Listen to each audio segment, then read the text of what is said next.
بجلی، پیٹرول اور اشیائے خورد و نوش کی قیمتوں میں ریکارڈ اضافے کے خلاف تنظیم پاکستانی کے سربراہ ڈاکٹر سعید اعوان کی قیادت میں سکھر گھٹا گھر چوک پر عوامی احتجاج کیا گیا۔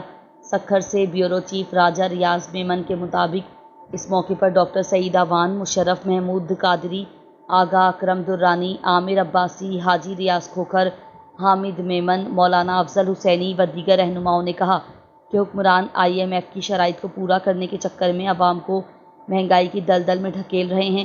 مظاہرین نے کہا کہ IMF کے قرضوں پر حکمرانوں نے اپنے گھروں کو روشن کیا اور عوام کو اندھیروں میں دھکیل کر خودکشیوں پر مجبور کر دیا ہے۔ انہوں نے کہا کہ عوام بھوک اور مہنگائی کی چکی میں پس رہی ہے۔ 500 روپیہ یومیہ کمانے والا غریب کس طرح اپنے گھر کا گزر بسر کرے؟ بجلی کی قیمتوں میں ریکارڈ اضافے سے یونٹ 50 سے 70 پڑ رہا۔ پیٹرولیم مصنوعات میں اضافہ، اشیائے خورد و نوش کی قیمتیں آسمانوں سے باتیں کر رہی ہیں۔ حکومت کو عوام کے مسائل سے کوئی سروکار نہیں ہے۔ آپ محکوم پاکستانیوں کو سوچنا پڑے گا کہ کیسے ملک و ملت کا درد رکھنے والے افراد کو اسمبلیوں تک پہنچانا ہے۔ عوام بریانی کی پلیٹ اور لیڈروں کے ساتھ فوٹو سیشن کر کے ووٹ نہ دیں، ووٹ صرف اس کو دیں جو IMF کا کشکول توڑ دے۔